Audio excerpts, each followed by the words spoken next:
Bang!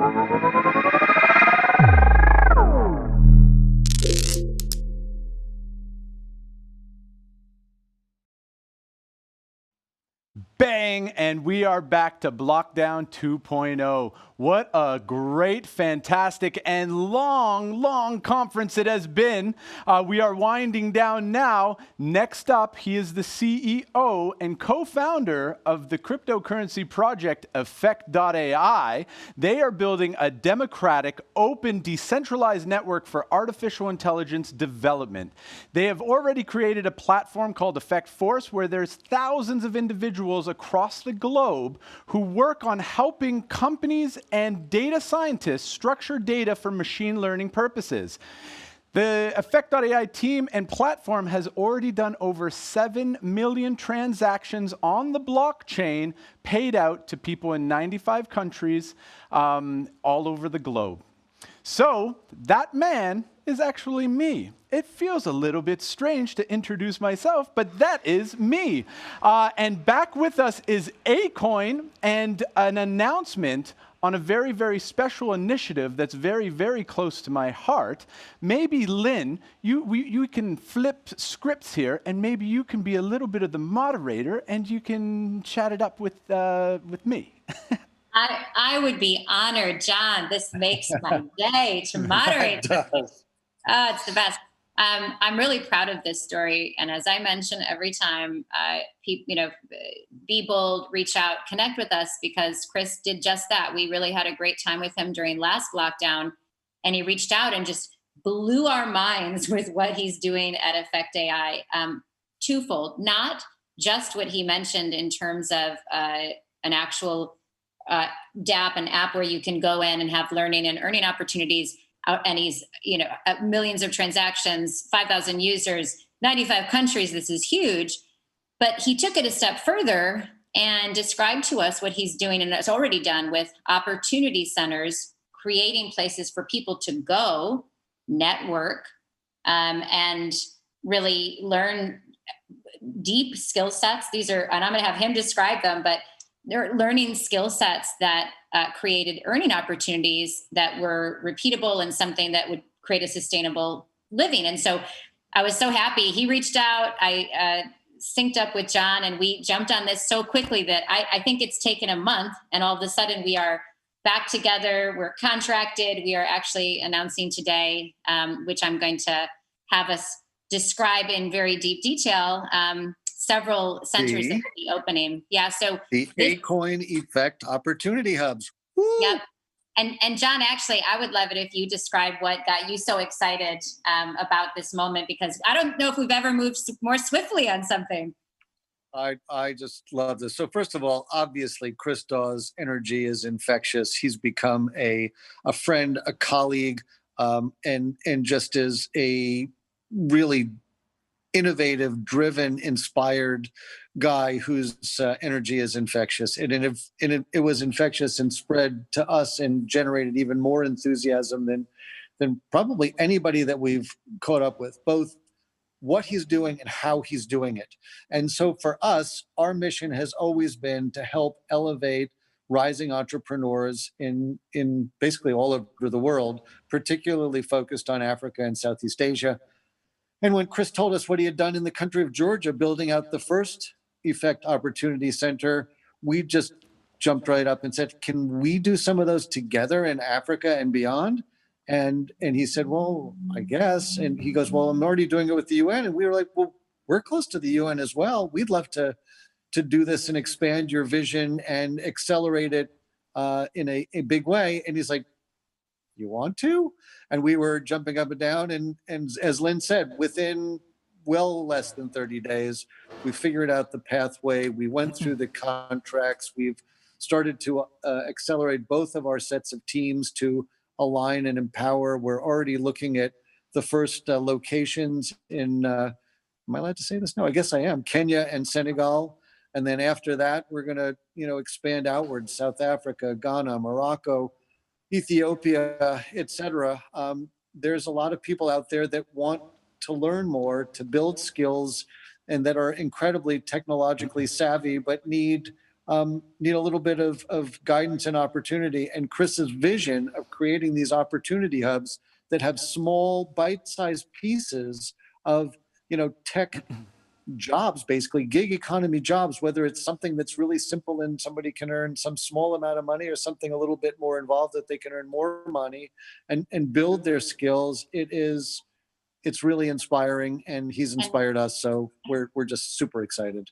And Chris, this is the perfect tee up, because I want to go deep. If you can describe, using Georgia, the country of Georgia is the example, how you developed this center, your original vision for even launching such a massive thing, and really talk about the type of skills they're learning. Because once we understood what people are being trained for, it was like, aha, this can be expanded definitely everywhere, but specifically within Africa. So give us a little origin story for you, how you came to develop Georgia, and really diving into what types of skills people are learning in these centers. Yeah, this is a very exciting time, and this initiative is the closest to my heart. We put together this project a couple of years ago. We built a platform, and all of a sudden, through the community of cryptocurrency and blockchain, a whole bunch of users from all over the world started using our platform. So like I mentioned at the intro, we have this platform where anybody can use our cryptocurrency to do small jobs for labeling data sets for companies and AI developers. So when I started to see people using this and clients coming to us to structure their data sets, I went, this is borderless. It doesn't matter what country you're living in. The opportunity is there for you. And like John said, these tasks can range from very, very simple tasks up to very, very complex tasks where we help train these people on how to do these tasks, whether it be with language tasks or just data labeling tasks. There's all kinds of stuff. So immediately once we launched, I realized this could be huge for developing nations, and I tried to look all over the world. I really just went down and penned out some countries that I thought would be fantastic places for this. We looked at a bunch of geopolitical issues. We looked at like the stability of governments, and we looked at a whole bunch of criteria to make these possible. I made a list. It was Nepal, Pakistan, Uganda, Kenya, and Ukraine, I think. And so we were kind of targeting those. A close friend of mine said, hey, listen, there's a conference in the country of Georgia, so you should come out. So I ended up going out there, a little bit nervous, to be honest. It's settled just below Russia, not too far above Syria. So I thought, okay, I'll go check it out, try to be safe. Turns out it's one of the safest countries in the world. It's just nestled in not such a great place, but it is an emerging market. And when I found the people there to be so open and to be absolutely, welcoming to not only myself, but our technology and very curious, I decided immediately I had to talk to some people and figure out how to set up this first initiative that I dreamed up several months earlier and position this place to be the first place. Immediately, things just started to come right into place. My friend introduced me to some government officials. I talked to the vice president of the country, which was absolutely insane. He connected me to the United Nations. Immediately, United Nations says, we need stuff like this right now. Our doors are open for this type of stuff. Let's get started. So we went from a quick pilot program with 12 youth in one of the poorest cities just outside of the capital. Within a few months, we cleared everything. It was the most successful pilot. The UN even there said this was the most successful pilot they've ever had. And I think the reason is because of my passion, my passion for this and creating opportunity for people with the technology that I love so much. I was in Georgia 9 times in about a 6-month period. I continue to go back there. We got sidelined by COVID-19, obviously, but I will be going back there next month. I've gotten permission to get over there and get back to my hub and get back to the people that are working there. But this is the idea. Now, through the pilot, what became very evident is this needs to be a self-sustaining enterprise that these participants in these hubs can do themselves. So how this works is, first, we give members the opportunity to work on our platform, which they can do already, but we're giving them a physical location that's a safe environment. Now, connected to that, it's important that they start doing tasks that enrich their nation. So we also go and we start to communicate with companies, governments, and organizations within those regions, just like we did in Georgia. So now we have some clients on board, and they have some tasks. So what you do after that is you teach them the business development skills to actually do that themselves and get that business themselves. And that's kind of the circular economy and the self-governance of these hubs. So I'm incredibly excited to join forces with you guys. Kenya was already on my map, so it's just unfolding exactly how it should be. The power of your project and obviously the power of Akoin and his brand is just going to launch this into the stratosphere. And I'm very okay with doing one country after another in Africa and trying to spread this across the entire continent as fast as possible to give as much opportunity as possible to the people, but also teach them all of the skills necessary to do the high-level tasks on our platform. But then not only that, we have accelerated learning programs with some of our partners that teach them programming, teach them the really in-depth parts of artificial intelligence, how it works. We have blockchain education seminars, and we have special guests that come either virtually or in person to these hubs to teach and train these individuals. So the next one, Kenya, it's coming up. It's official. That's the news. And I can't wait. I will be in Kenya as much as I've been in Georgia, and I will divide my time between Amsterdam, Georgia, Kenya, and then Senegal and everywhere else. There's no time to spare, so I'm very, very thankful for you guys coming together so well and making this happen so quickly. I'm very excited. It's so beautiful. Chris, I have a very important question. Chris, it's become clear to us that you have a lot of energy. So we're trying to figure out if you've now, figured out how to be in two places at once so that we can really magnify the enthusiasm, the excitement, the inspiration that you bring to all of these centers and have managed to grow this thing incredibly well because we've got a big mission together. So we're going to be looking for that from you. I'm not really sure how you're going to do it, but we're looking forward to it. I've already done it. I'm actually up the stairs just behind you there. So yeah, I've already figured it out. It's very important for me to be able to do that. and John, I wanted to bring up something because I think you told such a great story, Chris, of how the communities and the governments themselves are so open arms to this. John, if you could speak to, you've already been reaching out to our contacts and our teams on the ground in Kenya and just describe their response, because I think it echoes exactly what Chris found in Georgia.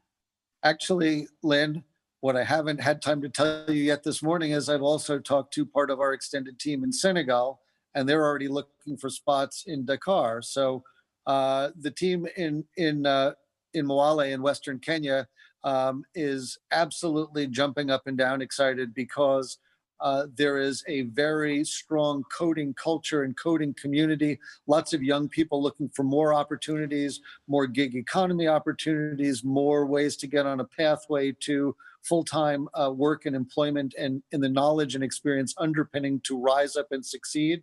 There are a lot of super young people that start at 11, 12, 14, et cetera, on their pathway to tech learning, tech jobs. And the biggest question is, that I've received so far is, well, how many hours of the day can we keep it open so that we can have enough people cycle through? And can we keep it open 7 days a week? That was really the only question, not, gee whiz, do we think there's interest?